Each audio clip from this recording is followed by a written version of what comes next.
Friends, இன்றைக்கி நம்ம சிம்பிளாக நண்டு சூப்பு எப்படி செய்யறதுன்னு பார்க்கலாம். ஒவ்வொருத்தவங்களும் ஒவ்வொரு மாதிரி செய்வாங்க. நான் எப்படி செய்யணும் அதை ஷேர் பண்ணியிருக்கேன். இப்போ எப்படி செய்யலான்னு பார்க்கலாம் வாங்க. ஒரு பாத்திரத்தில் கொஞ்சமாக எண்ணெய் சேர்த்துக்கிறேன். 1 ஸ்பூன் அளவுக்கு தான் எண்ணெய் சேர்த்துருக்கேன். இப்போ எண்ணெய் சூடானதும் இதை சின்னதாக ஒரு துண்டு பட்டை, கிராம்பு, ஒரே ஒரு பிரிஞ்சி இலை சேர்த்துருக்கேன். ஃப்ளேவருக்காக தான் கொஞ்சம் கொஞ்சமாக சேர்த்துட்டா போதும். மீடியம் சைஸ் வெங்காயம் 1 நல்லா ஃபைனாக சாப் பண்ணி வச்சுருக்கேன். அதையும் இது கூட சேர்த்துக்கோங்க.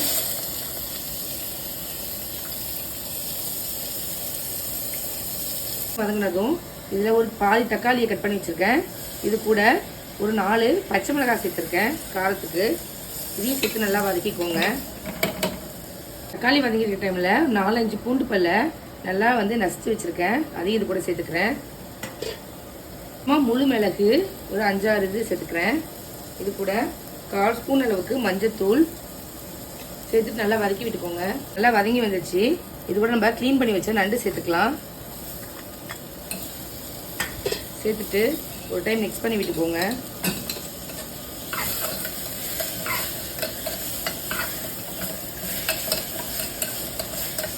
மிக்ஸ் பண்ணிவிட்டு இது கூட மூழ்கிற அளவுக்கு தண்ணி சேர்த்துக்கோங்க.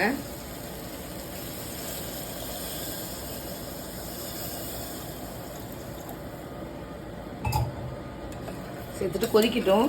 ஒரு 15 நிமிஷம் நல்லா கொதிக்கணும். இதில் தேவையான அளவுக்கு சால்ட்டு சேர்த்துக்கலாம். தேவையான அளவுக்கு சால்ட்டு சேர்த்துக்கிறேன்.